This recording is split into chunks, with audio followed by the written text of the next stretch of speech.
porque el tema que él domina y lo cual es su especialidad es ciertamente muy interesante. En ocasiones pasa desapercibido para mucha gente, pero es vital, sobre todo a nivel empresarial. Me estoy aventurando a decir cosas, pero Ignacio me perdona cuando digo un disparate y él después me lo corrige. ¿Cómo no? ¿Cómo no? Él tiene su libro que acaba de presentar en España recientemente, se llama Capital Humano, Manual de Cambio. Dice, potenciado el capital humano desde su ergo. Desde su ergo. Ajá, él nos va a aclarar. Bueno, Ignacio, quiero primero que saludes a nuestra audiencia, que te presentes, que les cuentes un poco de ti, en líneas generales, y inmediatamente pasamos al tema. Cómo no, Eduardo, de verdad, muchísimas gracias por esta invitación aquí, tu programa en Panera Radio. Todo un honor de estar con una personalidad como tú, hablando de esto, del ergon y del capital humano esta noche. Que sí, como lo mencionaste, es un punto muy importante para las organizaciones, para las empresas, porque existen muchos cambios actualmente y las organizaciones están viviendo ese cambio, pero el cambio no es solo tecnológico, no es solo político. Fíjate en todo lo que está pasando con Trump aquí en los Estados Unidos, no es social nada más, es personal. Los individuos están cambiando y hay que entender cómo esos individuos y las nuevas generaciones traen necesidades diferentes hacia el trabajo o lo que la gente llama trabajo, que yo lo llamo ergon. Entonces hoy vamos a hablar sobre eso, sobre cuál es la necesidad de reemplazar la palabra trabajo por la palabra ergon. ¿Sí? Ah, ok. Sí, eso nos lo vas a explicar. A mí siempre me llamó la atención ese tema de las empresas, cuando se interesa por su capital humano, ¿verdad? Le preocupa ese capital y empieza a proponerse a sí misma qué cambios posiblemente se puedan hacer en ese capital humano para, primero, una mejor efectividad de la empresa en sí, y en segundo lugar, para que ese capital humano, vale decir, esos trabajadores, vayan a trabajar felices y contentos. Y a lo mejor emocionalmente más seguros. Sí. Muchas veces la gente se para frente a la empresa y no tiene ni idea de para dónde van los tiros. Y entonces cuando el trabajador está claro que una empresa, aparte de ser muy bien organizada, pagar en la fecha que tiene que pagar los salarios, las cuestiones de los seguros, ¿verdad? Y aparte de producir chapitas, detrás de todo eso hay seres humanos. Claro. Entonces esas motivaciones de ese individuo a la hora de ser la chapita, que sabe de dónde viene, para dónde va, qué va a pasar, que pareciera que esa chapita le pertenece, que fuera de él, y por eso la hace de una mejor manera y con más entusiasmo. Yo siempre creí que eso era muy bueno. Y últimamente me enteré de una actitud que creo que se está dando mucho en Europa, que es darle un contenido social a las empresas, Sí, que están dedicando una parte del capital, no sé si un 10%, un 15%, para inducir dentro del cuadro de desarrollo de las empresas todo un proyecto social que modifica justamente la relación empresa-trabajador. Eso es maravilloso. Yo creo que en la medida en que esos pasos se den a nivel mundial, porque esto, yo he visto unas fotografías, seguramente tú también, el de la India, que es espantoso. Gente montada en una especie como de jaulas, unos sobre otros, trabajando horas y horas en una posición casi sentados en cuclilla, produciendo, qué sé yo, un sombrero, un zapato. Es una cosa inhumana. Inhumano, sí. Eso no puede llegar a ningún lado, eso no puede tener un final feliz. Sí. Yo creo que en el ser humano se revierte eso en rabia, en desagrado, en rencor. Y a lo mejor esa chapita que estaba haciendo la hace con desagrado y empieza a agregarle errores a la chapita y cosas. Errores, costos y tiempo. Ajá, y a lo mejor un día le incendian el lugar por la rabia, qué sé yo. Yo creo que nosotros, si algo debemos hacer toda la humanidad, es buscar salidas a una mejor comunicación y una mejor convivencia. Y quién más indicado como esa área de la parte laboral y las empresas. Creo que estoy hablando demasiado. Fíjate, no, pero tocaste un punto muy importante que es esa parte inhumana. La ergonomía, que es la maestría que yo hice en Francia, en París. La ergonomía se encarga particularmente en estos países desarrollados de la parte de la seguridad industrial, de cómo el empleado se siente en su trabajo, cómo el empleado corporalmente, si está seguro en su trabajo, si confía en los equipos de trabajo, etcétera, etcétera. Entonces, en los países desarrollados, Estados Unidos, Canadá, Europa, etcétera, tienen organismos que se encargan de regular las normas de cómo la persona se sienta, cómo la persona trabaja, etcétera, etcétera. Pero la ergonomía no se queda ahí, no se queda solo en la limitante de la seguridad industrial. También va más allá, porque la ergonomía estudia a la persona desde una perspectiva biológica, psicológica y social. Perfecto. Entonces tenemos que ir un poco más allá y tenemos que ver cómo la persona empieza a captar su trabajo, cómo entiende su trabajo. Y existe un shift, existe un cambio de la era industrial. Y de la era industrial, en la era industrial el trabajo era un trabajo físico, ¿no? Y estamos cambiando a lo que es la era de la información y la tecnología, donde el trabajo es más mental. Entonces, antes el empleado era fácil de ser reemplazado. ¿Por qué? Porque el empleado, bueno, tocaba un botoncito aquí, un botoncito allá, y era fácil de reemplazar a ese empleado. Pero el empleado de hoy en día es un empleado que crea, es un empleado creativo, es un empleado que sabe cosas que no cualquier otro sabe. Entonces es difícil de ser reemplazado. Antes se decía que nadie era indispensable en las empresas, entonces podíamos votarlos a todos. Hoy en día las empresas se están dando cuenta que no, que existe una transferencia del conocimiento muy importante, que si tú votas a la persona no lo vas a mantener dentro de la organización, que las personas no pueden aprender tan rápido, se están tardando alrededor de 1 año y 2 años para aprender el ciclo de la empresa, y el average, el promedio actual de la gente en el trabajo son 3 años, 2-3 años. Entonces la gente se está yendo y por eso se habla del capital humano, porque el capital humano está fluctuando en las empresas y fluctuando en los países. Eso que llaman popularmente la fuga de cerebros. Bueno, eso ocurre en las empresas y ocurre en los países. Claro, claro. Entonces, si tú no prestas atención al individuo que tienes en la organización, a diferencia de la industrial, actualmente el individuo se te va a ir, vas a perder inversión en educación, inversión en conocimiento, inversión en la persona. Entonces tienes que prestar atención a qué es lo que los individuos necesitan, qué los individuos. Y cuando tú le preguntas a los individuos, cuando yo hago mis charlas, cuando hago mis talleres, mis seminarios, yo les pregunto a la gente, completen esta frase, y vamos a hacer el ejercicio contigo, Eduardo. Ajá. Complétame la frase. Sí. Yo quiero ser presidente de Venezuela. Oh, Dios mío, pero tú te quieres meter en tremendo lío, tremendo lío. Me encantaría ser presidente Mira, de mi país. la gente normalmente me responde, quiero ser feliz. Esa es la respuesta del 95% de la gente me dice feliz. Hay otros por ahí que dicen dinero, hay otros por ahí que dicen viaje. Ahora vamos a tocar ese tema de la felicidad, que para mí es una incógnita. Porque yo creo en la felicidad, pero también creo que la felicidad no existe. Pero aunque no exista, existe. Entonces es muy sabroso, ¿no?, el asunto. Ahora lo vamos a tocar, pero quiero, Miki, porque estás tan callado, hermano. Bueno, me dejas hablar. Habla, Miki, Te quiero oír mejor. No, por un lado quiero saludar a la gente que nos está viendo por Facebook y quería felicitar a Pangea por sus nuevos estudios. Ahorita es el estudio provisional. A partir de esta semana estamos nosotros con los estudios nuevos. De verdad que es un placer tener a Ignacio aquí. Gracias, Muchas gracias. Sí, mi micrófono está abierto. Que te estoy oyendo como en segundo plano. ¿Te oyes bien? No, yo me oigo en primer plano. Yo te escucho también. ¿Ese eres tú?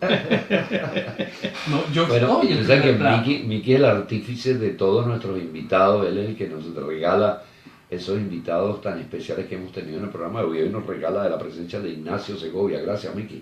No, gracias también a nuestra querida Coco Mata, Coco. que no es familia, pero lo decimos que somos primos. Muchísimas porque gracias a Coco, de verdad que me está haciendo un trabajo de relacionista público. Sí, y de verdad que lo está haciendo muy bien, porque te Impresionante. comentaba ahorita en la puerta que te estuve escuchando por nuestros amigos también de actualidad. de Actualidad Radio. Y de verdad que es bien interesante el planteamiento. Gente muy bella, la gente de Actualidad Radio. El planteamiento tuyo, Ignacio. Yo de alguna manera me siento también cercano a la ergonomía, porque yo estudié diseño industrial y la ergonomía es materia obligatoria. Y es esa relación que tenemos con el diseño, los objetos y el cuerpo humano. Y siempre ha sido un tema realmente bien interesante, pero no lo había visto desde el punto de vista que tú lo estás analizando. Gracias por estar aquí con nosotros. A la gente, conéctense por pangiafm.com o bajen la aplicación de su Android, de su... ¿Cómo es que se baja la aplicación? Se meten en el Play Store o en iTunes y bajan la aplicación Pangea FM. Que es gratis. Es gratis, se baja y además nos pueden estar escuchando a las 24 horas del día. Como nos están escuchando nuestros amados amigos de Argentina, de Ecuador, de Venezuela. Saludos a Carlos Serpa, el gran pintor, artista gráfico que está en Venezuela viéndonos. Paola Andrade desde Colombia. Paola, a Mercedes Elena Mata, prima, desde Pensilvania.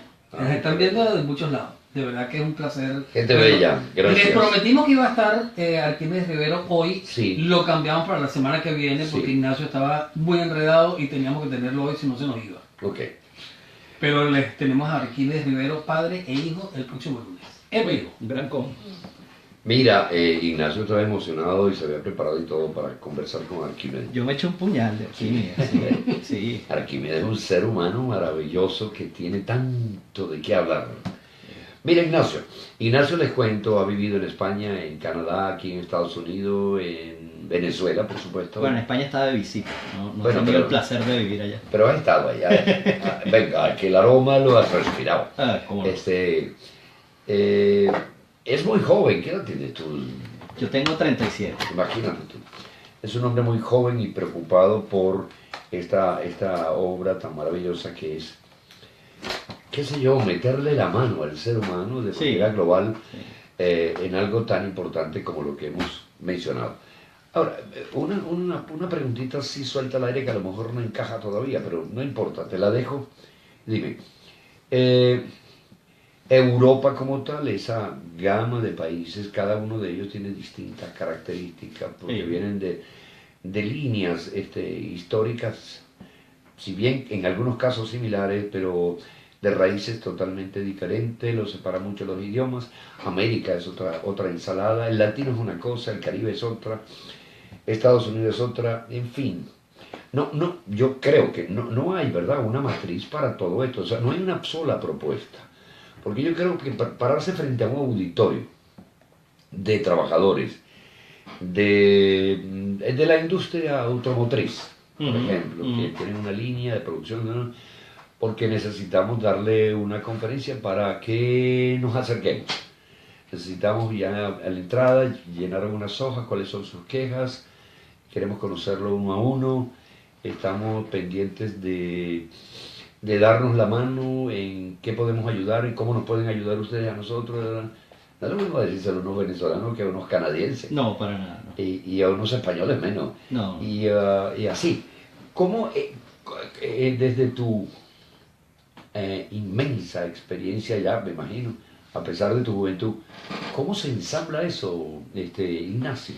Mira, fíjate tú, esa pregunta es bien interesante y yo creo que te la puedo responder desde la experiencia de los sindicalistas de diferentes países, porque he tenido la experiencia de hablar con líderes de sindicatos de Brasil, Argentina, Venezuela, Europa, etcétera, los Estados Unidos, Canadá.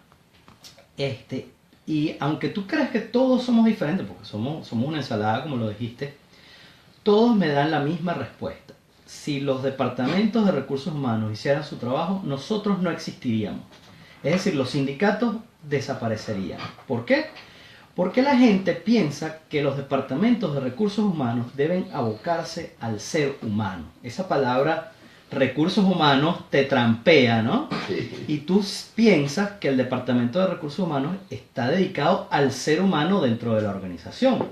Pero cuando tú lees las definiciones de recursos humanos de los libros académicos, los libros con que estudiamos en la universidad, en Venezuela, en Europa, en los Estados Unidos, en todos lados, el Departamento de Recursos Humanos está destinado a velar por los intereses de la organización y gestionar el recurso humano de la empresa para el beneficio de la organización.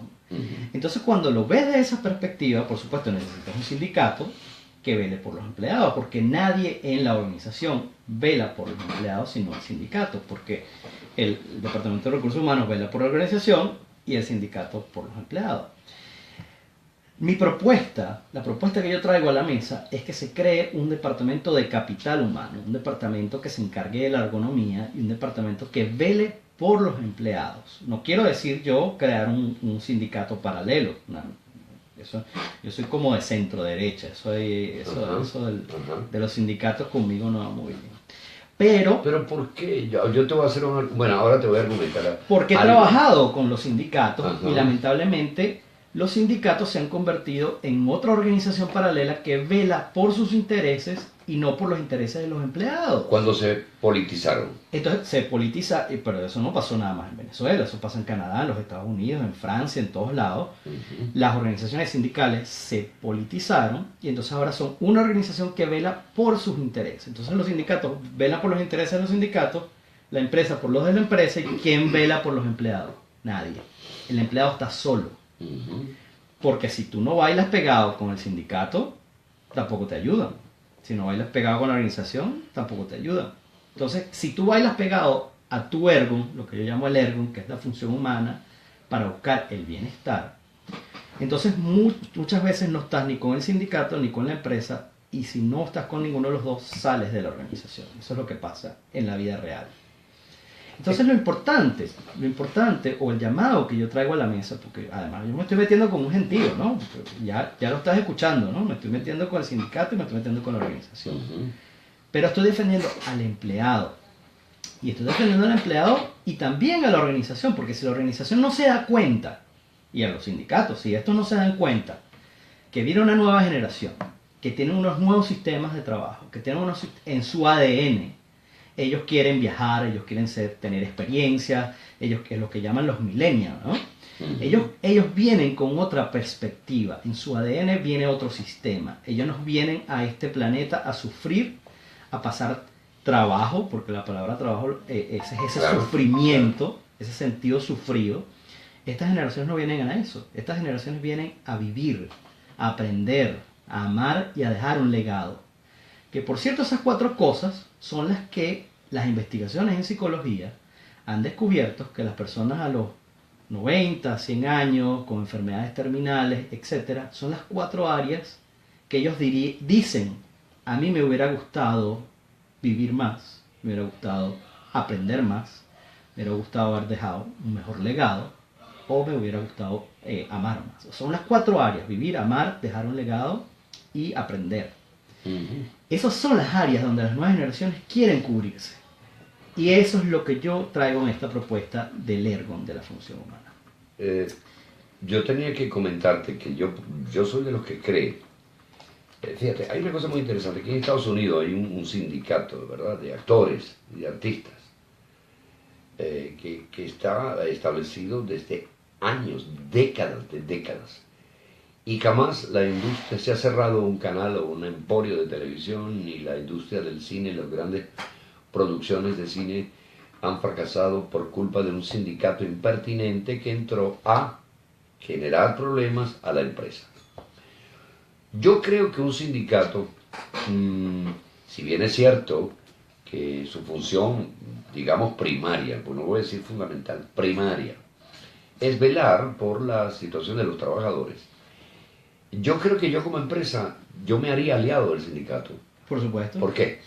Porque en la medida que ese sindicato se transforme, de acuerdo al trato que reciba de mí como empresa, en un vigilante también de mis intereses frente a los trabajadores, vale decir que el trabajador está sometido a una normativa decente, lógica, legal, humana, con la cual va a cumplir. Hago un paréntesis, nosotros tenemos en Venezuela experiencias horribles de gente, los que llamaban permiseros, reposeros, el que no iba a trabajar el lunes, la gente se emborrachaba y no iba a trabajar, igualito le ponían la tarjeta, en fin. Había toda una vulgaridad en la conducta de muchos y yo largo bastante, muchos trabajadores en Venezuela. tanto las empresas privadas como las empresas del Estado. Y se transformó en una sinvergüenzura. Yo no sé si eso pasa en Colombia, en Ecuador, en Argentina, en Chile, no sé. Pero es posible que ocurra. Ahora, yo creo que las empresas, si aprendiera a darle la mano al sindicato y decirle, ok, perfecto, hay que mejorar el salario, ¿en cuánto? En no sé cuánto por ciento. Aquí falta esto, sí, cierto. Que si los uniformes, que si los horarios, pero también me le alas las orejas, ¿verdad? Y me autorizas a votar al que no viene a trabajar, al reposero, al que comete faltas. Porque debería ser un punto de coyuntura. Faltas que dañan a los otros empleados. A los otros, a la correcto. comunidad completa. Correcto. Entonces, es enseñar al trabajador de asumir el compromiso de trabajar con decencia, ¿no? Eso indudablemente al final se va a traducir en una mejor efectividad para la empresa. Claro. Entonces yo no tengo que ser enemigo del sindicato, no. Yo tengo que ser amigo del sindicato porque el sindicato también es parte de mi organización y está para los dos lados. Yo no soy enemigo de los trabajadores, pero tampoco quiero a los trabajadores enemigos de mi asunto. Y yo como trabajador, yo no soy enemigo de la empresa, pero tampoco soy enemigo de mis compañeros, etcétera, etcétera. Este tema es apasionante, Miki. Sí. No, yo voy a decir algo. Vamos a que al final eso se traduce en una palabra que es importantísima, que es la ética. La ética. De lado y lado. Exacto. Pero yo creo que es un tema bien importante que hablemos, pero lo vamos a hacer después del corte, porque si yo no hago corte, te arrancan el micrófono, los audífonos, todo. A mis queridos amigos que están en el aire acá, aquí en el programa, aquí con Eduardo Serrano a través de Pangea, como siempre, mis queridos cómplices de esta hora. Nos falta tiempo, porque el tema de hoy es para pasar 3 horas. Quiero saludar a Diana Pascual, la hija de nuestra querida Delia Fiallo. Nos está viendo, Dianita. y nos manda saludos. Diana, besos Diana. Para ti, para tu mamá, para tu papá. Y también desde Argentina, Eduardo Amorina Agnesia. Siempre nos manda saludos de Argentina, está súper pendiente. A mi Delia Fiallo, un beso. Dile que le mandamos un beso a Delia y a toda la familia. Se les quiere. Dale, vamos a un corte. Ya regresamos. Esto es bueno saber que esto funcione. ¿Estás seguro que cortaste los micrófonos? Cortaron. Gracias amigos por todos los que están viendo aquí en Facebook. Saludando a mi gente en Facebook. Mira, ¿cómo lo sientes hasta ahora? Muy bien, okay. Chévere. Quiero que me marques el rumbo, porque yo hablo mucho. Ok.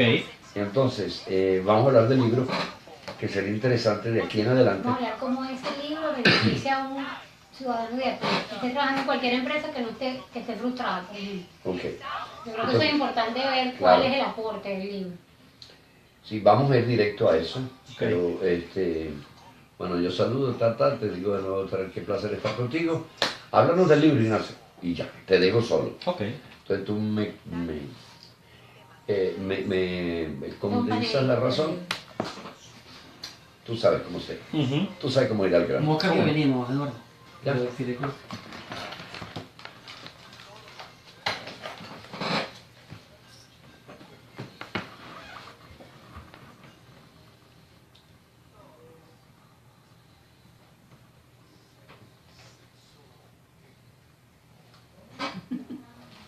Sexo en vivo.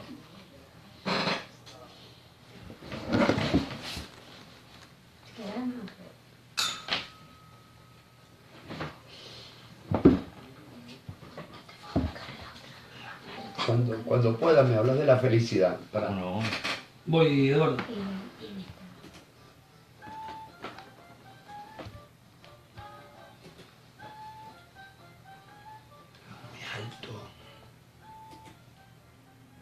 Ya de regreso con ustedes aquí con Eduardo Serrano a través de Pangea FM y esta noche con Ignacio Segovia. Ignacio, ¿no te he dejado hablar, Ignacio? Sí.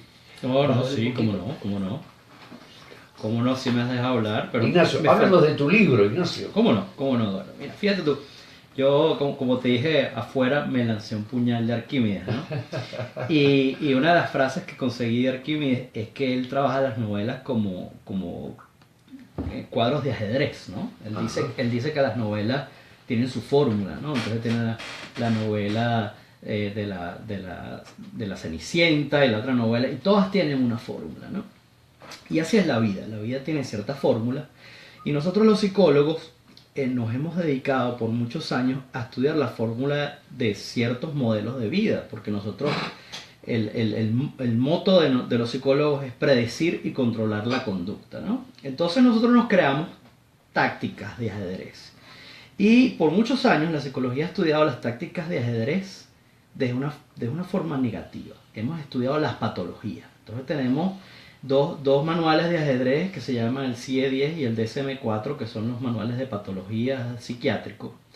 Y entonces esos son como los movimientos. Si tú mueves esto aquí, esto acá, tú eres obsesivo compulsivo. Si tú mueves esto acá, tú tienes una depresión. Y entonces esas son esas fórmulas, ¿no? Y alrededor de entrando este siglo, a finales de 1900, en principios del 2000, se creó una nueva tendencia que es la psicología positiva, que la creó el doctor Seligman. Él fue presidente de la Asociación de Psicólogos de Norteamérica por muchos años, y él creó la psicología positiva. Y al crear esta psicología positiva, él creó unas tablas como unas fórmulas de ajedrez, pero para alcanzar la felicidad, ¿no? Entonces él se enfocó en la felicidad. Pero después se dio cuenta que la felicidad no era operacionalizable en términos psicológicos, no es, porque es muy subjetiva, ¿no? Tú dices que sí tienes, pero no la tienes, pero el otro la tiene, y entonces uno se toma unos traguitos y está feliz, y si no se los toma entonces no está feliz, y la otra persona se hace ejercicio y hace deporte, se siente feliz, pero hay otras que no. Entonces son variables subjetivas, y él cambia la palabra felicidad por la palabra bienestar, y él nos hace a través de la psicología positiva alcanzar el bienestar.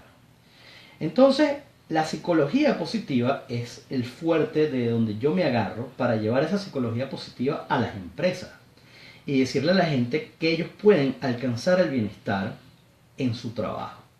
Pero como el trabajo es una palabra negativa, yo me copio de Seligman y le quiero reemplazar la palabra trabajo por la palabra ergon, ¿okay? Que es la palabra central de mi libro.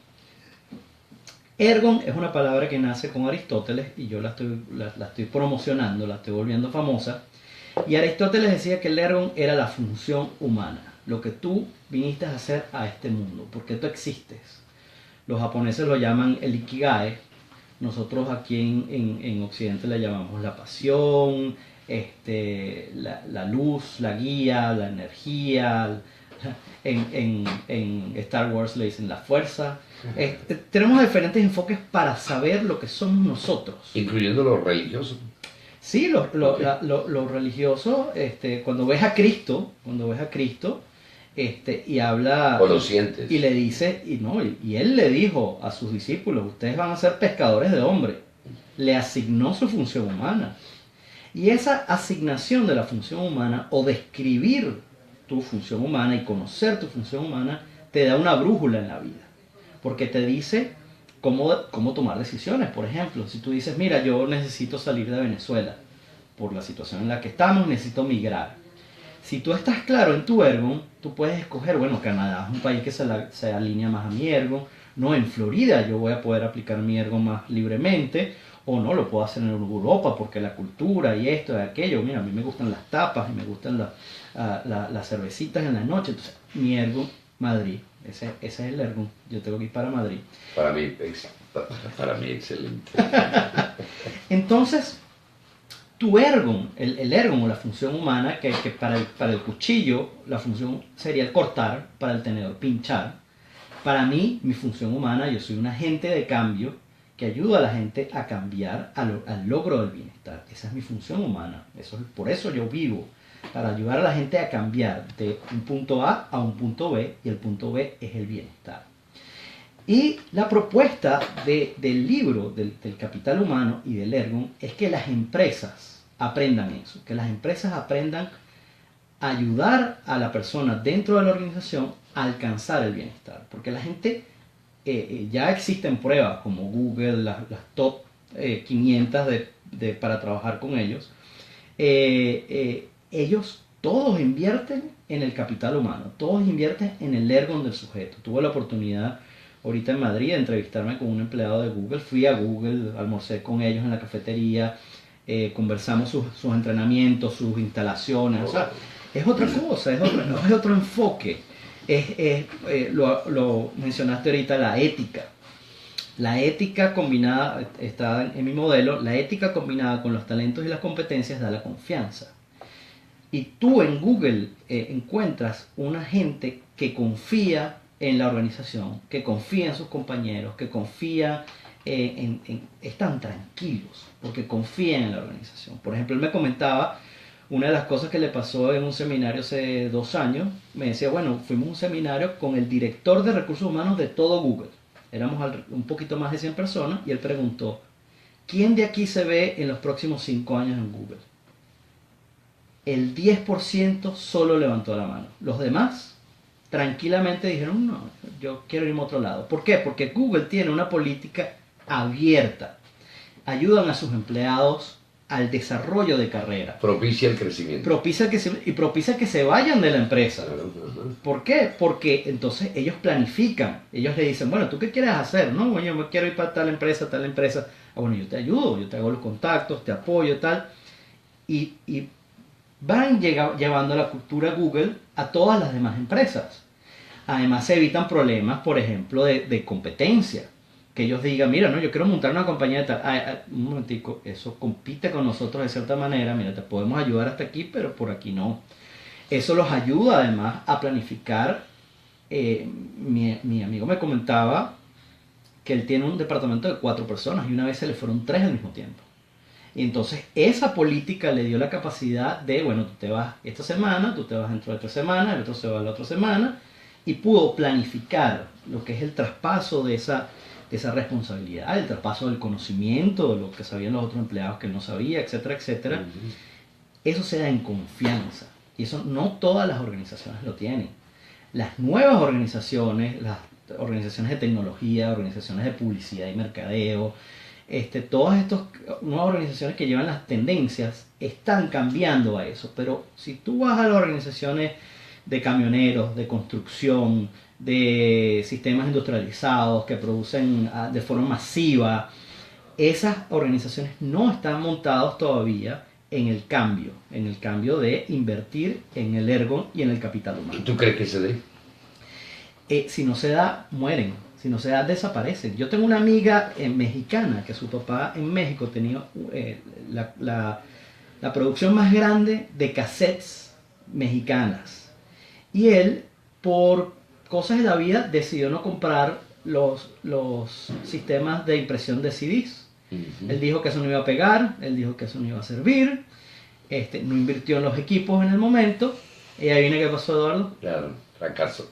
Fracasó, eso fue un fracaso, eso fue un colapso de la empresa, un colapso.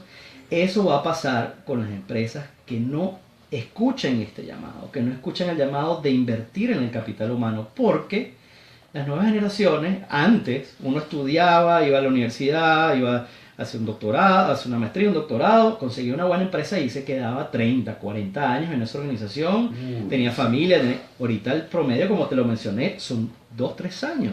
No, y yo creo que la gente ya de cierta edad tiene que, como dicen los argentinos, bajarse de la moto y escuchar a esas nuevas generaciones. Porque las nuevas generaciones también tienen propuestas a lo mejor, unas a lo mejor no tan acertadas, pero ellos vienen enriquecidos de un capital de ideas y de expectativas que tienes que escucharlas. Sí. O sea, no, la puerta siempre se va a abrir de adentro hacia afuera. No, déjame demostrarte que debe ser al revés. Te voy a explicar por qué. Tienes que oírlo, y tú tienes que oír la juventud, si no, no. Si no se le presta atención a esa juventud, a esto que estás haciendo tú, que hay que modificar todo, a esta relación desde abajo en las empresas y asumir una nueva actitud, va a pasar lo que tú estás diciendo, se hunden. Sí, pero yo creo que debemos escuchar de los dos bandos, ¿viste, Eduardo? Porque los jóvenes tampoco estamos escuchando a la experiencia. Claro. Y la experiencia... por más que nosotros traigamos nuevas tendencias, nuevas ideas, nuevas cosas, hay ciertas cosas como la ética, como la moral, como los valores. No, y la experiencia, tienes que oírla. Sí. Pero que cada quien valorice bien, o sea, la experiencia tiene un peso específico. Y estamos en un momento de transición donde el... ¿Cómo que se llama lo que pasa la gente en la... El testigo. El testigo, donde estamos pasando el testigo, porque ya la generación boomer está en proceso de retiro. Y los X, que es mi generación, está recibiendo a la generación millennial que está entrando a las empresas y no sabemos ahora cómo conectar esto desde los boomers, desde los millennials y qué hacer, cómo responder a esto. Necesitamos sentarnos en la mesa y empezar a conversar cómo va a ser la transición, porque queramos o no, el tiempo pasa y la gente se muere. ¿Cuál es tu proposición más puntual en el libro? Mira, la proposición más puntual es cambiar la palabra trabajo por la palabra ergon. Empezar a reconocer nuestro ergon, empezar a reconocer que la gente tiene una función humana y que esa función humana tiene necesidades hacia el bienestar. No quiero ser necio. ¿Tú crees que sea aplicable en Venezuela? Sí, es aplicable en todas partes del mundo. Lo que pasa en Venezuela es que el ruido es mayor que acá. ¿Qué te quiero decir con el ruido? Yo lo pongo ahí, hablo de la pirámide de Maslow. La pirámide de Maslow tiene diferentes niveles, están lo fisiológico, lo social, etcétera, etcétera. Y los sistemas de miedo y consumo nos hacen ampliar la base de la pirámide y no nos dejan crecer.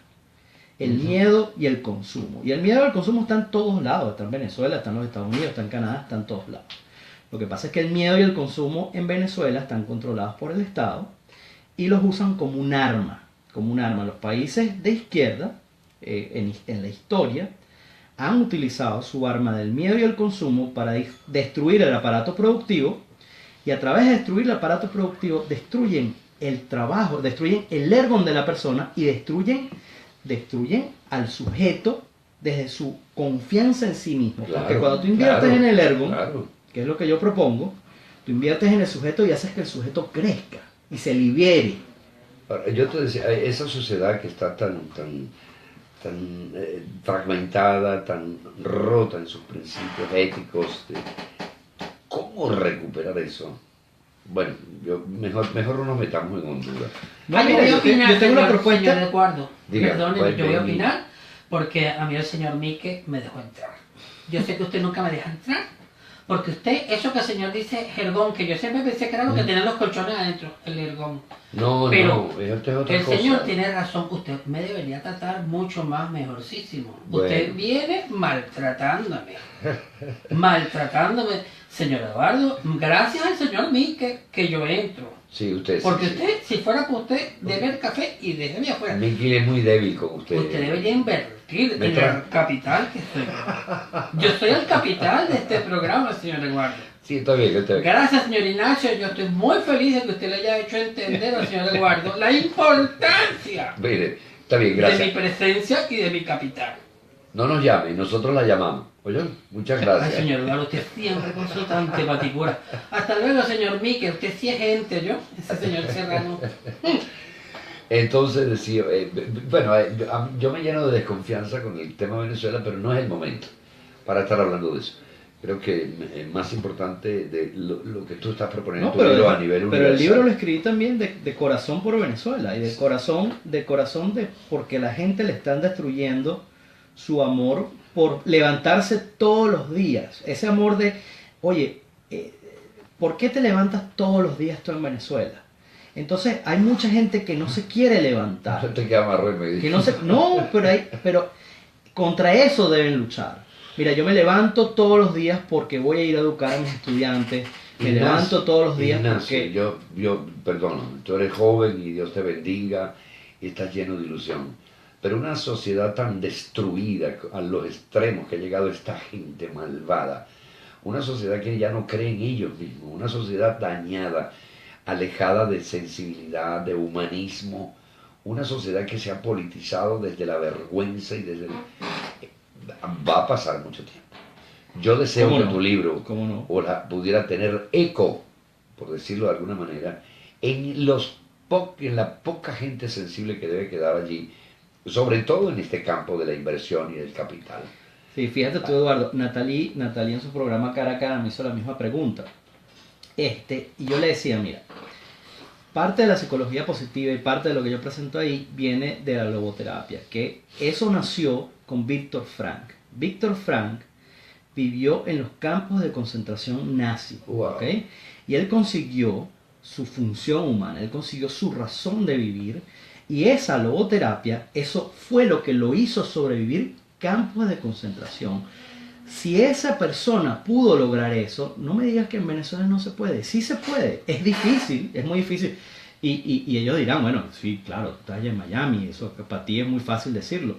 Pero pónganse en los zapatos de Víctor Frank, pónganse en los zapatos de esa gente que sufrió la Segunda Guerra Mundial y que sobrevivió porque creían en ellos, creían en su función humana. Pero, Ignacio, yo no quiero interrumpirte, pero la estructura psicológica, cultural sobre todo, de esta gente en Alemania no tiene nada que ver con el viejón y nuestra playa y nuestra herencia en la cual nos hemos desarrollado.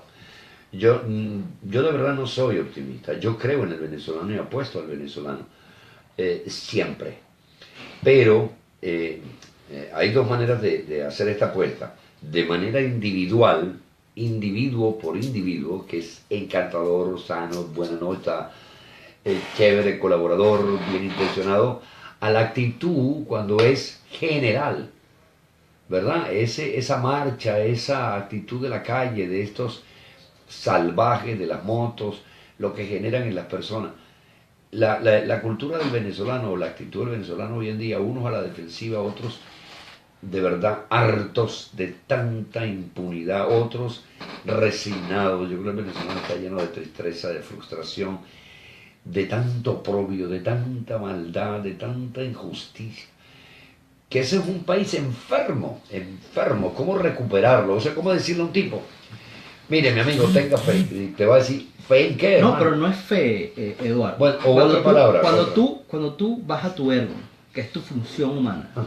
una de las dificultades y los problemas del venezolano es que no sabe su función humana, no sabe su ergo. La mayoría de la población venezolana no sabe para qué existe. Ellos creen que ellos existen para la playa, para el trago, para la fiesta, para el bochinche, para esto, para la matraca. Cuando tú te mueves en ese río que es el miedo y el consumo, y eso es lo que te energiza el día a día, y tú te levantas todos los días a pelear contra el miedo y el consumo, entonces te dejas llevar por eso, y eso es lo que te decía, el ruido. En Venezuela hay mucho ruido, hay demasiado ruido, entonces la gente no puede pensar, no puede centrarse, no puede decir, ya va un momento. Porque cuando tú tienes ese ruido del miedo y el consumo, entonces es más importante comprarte unos zapatos, comprarte el carro, comprarte el celular, comprarte esto, paviar, lucirte, ir al restaurante. Mira, todavía los restaurantes están full en Venezuela, sí, todavía los 15 años. Yo digo, mira, todos mis amigos se están quejando en Venezuela de esto y aquello, y a mí me llega una fiesta de unos 15 años, locos donde bailan unas strippers locas y donde hay unos Chino y Nacho y pero eso no pasa en el cerro, eso no pasa en el cerro, pasa de otra manera. Claro, pero no pasa en el cerro, pero pasa en la gente que está todavía, y en el cerro pasa de su manera también. A su manera, sí. En el cerro pasa con los zapatos, con la pistola, con la mejor arma, con la granada, con la moto, pasa pero a su estilo. Entonces hay mucho ruido que no te deja disminuir esa base de la pirámide. Entonces estás todo el día en ese consumo, en el miedo, consumo, pero cuando tú cierras ese ruido y tratas de buscar dentro de ti para qué existo yo, para qué vine en este mundo, cuando tratas de buscar esa razón en tu ética, en tu moral, en tus valores, en tus anclas, si tú eres católico, si tú eres musulmán, si eres judío, si eres budista, el que sea, pero te metes en tus anclas y tú no puedes dejar que la gente sea robada en la calle. Cuando tú te anclas a tus valores y a tu función humana, tú no puedes dejar que a los viejitos los abusen y no le paguen su dinero y sus cosas. Cuando tú te anclas de verdad, que el venezolano no lo tiene de verdad. Y una de las razones de por qué yo me fui fue eso, porque yo estaba claro con lo que yo quería, cómo yo lo quería hacer y lo que yo quería lograr en los demás. Y lamentablemente Venezuela no me lo ofrecía. Ahora, Ignacio, ¿tú no crees que una sociedad depende de sus líderes? De verdad. No. Los líderes son puntos de referencia. Cuando un señor dice que ya nació 2 días antes de que había nacido, cuando te gobiernes un cuadrúpedo y la esposa es cómplice de esa ignorancia y el ministro de no sé qué es otro animal, donde se promueve el presidente bailando salsa con la esposa, que es una cosa que parece una estupidez de Radio Rochela, cuando ellos se burlaban, la brillante Radio Rochela se burlaba de los políticos. Cuando un país, sus líderes dan vergüenza, ¿qué esperar? O sea, como yo quisiera saber quién es el que tiene cara para llamarle la atención a los venezolanos y decirle, no, hermano, pare, vamos a buscar dentro de nosotros, porque es que no. Bueno, discúlpame, yo decía que tocar el tema de Venezuela, te pido perdón, Ignacio. Yo no quería llevarte para allá. Me vas a tener que invitar a otro programa para venir a seguir hablando del Ergun y del trabajo. Ni a mi audiencia tampoco yo quería llevarlo el tema venezolano porque es muy particular. Pero es más, les pido disculpas a ti también, Ignacio. ¿Cómo no? No quiero entrar en el terreno de Venezuela porque me lleno de pasión y es mucho lo que tengo que decir de rabia y de rencor. Yo quiero ir a tu libro. Bueno, volvamos acá a el Ergun y la función humana.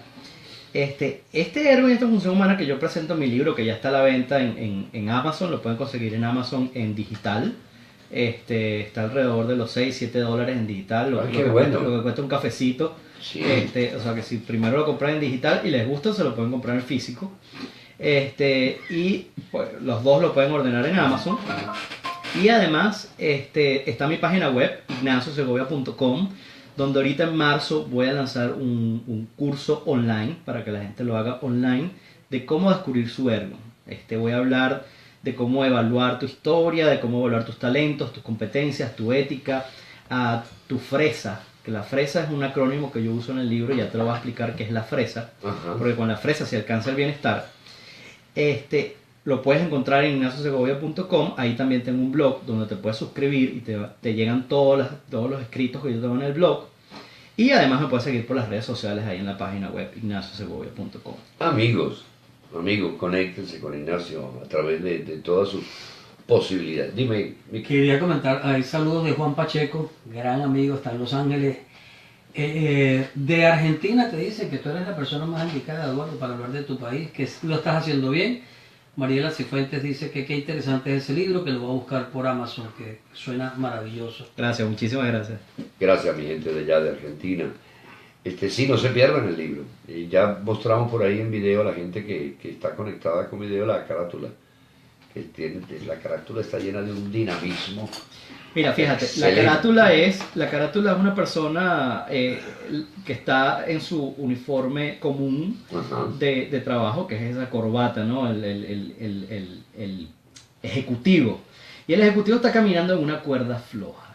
Ese es el momento de cambio. Estamos en una cuerda floja donde todas las organizaciones, las personas, estamos en una cuerda floja de cambios. Y necesitamos darle seguridad a la gente. Necesitamos darle seguridad para bajar ese sentido del miedo y el consumo.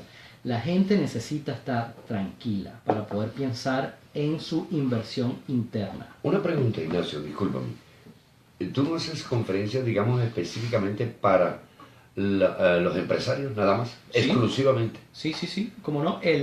Mi especialidad es la psicología empresarial, la psicología organizacional, y yo doy talleres acerca de tanto ergonomía como de capital humano, de los 7 hábitos de la gente altamente efectiva. Doy talleres sobre cómo descubrir su Ergun, cómo pensarlo en las personas dentro de la organización. Si la gente te quiere contactar para alguien que quiera un seminario para sus empleados, para alguna organización, ¿cómo te contactan? Sí, ignaciosegovia.com, ahí está mi correo electrónico, puedes escribir un mail desde el web. Tienes mi teléfono también, 954-881-6679. ¿Cómo se llama la cámara venezolana de aquí de Miami que aglutina a todos los...? Bueno, está la cámara venezolana, está la se llama Venezuela American Chambers, creo, y está el Venezuelan Business Club. ¿Te has conectado con ellos? No, yo tengo 6 meses aquí en Miami. Estuve viviendo en Canadá 10 años y me acabo de mudar. Tengo 6 meses acá en Miami. Yo creo que es interesante que esa gente te escuche, que te acerques a ellos. ¿Cómo no? ¿Verdad? Claro que sí. Natalie está en la cámara, en el Venezuelan Business Club. Ok, hablaré con ella. Vamos a poner en contacto con... Yo creo que va a ser muy interesante que ellos te escuchen. Poco a poco, mira, esto es un movimiento. Este es el primer libro de un gran movimiento de reemplazar la palabra trabajo por la palabra Ergun. Que la gente empiece a comprender el Ergun, empiece a descubrirlo dentro de ellos. empiezan a hablar de eso en las organizaciones, empiezan a hablar en las reuniones sociales. Mira, yo tengo un trabajo, me gusta mucho, pero mi ergon es ser pintor. Oye, Eduardo, ¿tú conoces algún pintor? Sí, mira, yo conozco un pintor, ta, ta, ta. Entonces la gente puede hablar de su trabajo, que es lo que le trae el salario monetario, y lo que yo traigo a la mesa, que es el ergon, que es un balance entre el salario monetario y el salario emocional. Si las empresas le dan salario emocional y salario monetario a la gente... Uf, hermano, eso va a ser la gloria. Bueno. El éxito de la sociedad en el mundo entero. Y ese es el movimiento que yo estoy llevando. El movimiento del ergon en mi blog se llama Cultura Ergon. Y la cultura Ergon quiere traer eso, traer un balance entre el salario emocional y el salario monetario. Pues yo te felicito, Inés. Te felicito, me siento orgulloso de que un joven venezolano llamado Ignacio Segovia está como un Quijote a lo largo del mundo Peleando contra contra todo eso, molinos de viento. contra esos molinos de viento, pero yo sé que vas a tener mucho éxito con tu proyecto y ojalá el mundo te oiga, porque estoy convencido de que ese es el camino Muchísimas que gracias. debemos seguir. Muchísimas gracias. Gracias a ti por haber estado con nosotros. A mí que no le voy a dar las gracias, le voy a dar repetidas gracias. ya iba protestando. Miki me hizo falta hoy. Sindicato con doña Clarita. A ustedes, mil gracias por haber estado en sintonía. Nosotros nos sentimos orgullosos de ser parte de la familia Pangea. Y estamos en el programa aquí con Eduardo Serrano. Los espero el próximo lunes a las 8 en punto de la noche. Nos separamos por unas cuantas horas, pero nos volveremos a encontrar la próxima semana. Dios los bendiga. Gracias. Así es. Buenas noches. Los dejamos con Pangea FM.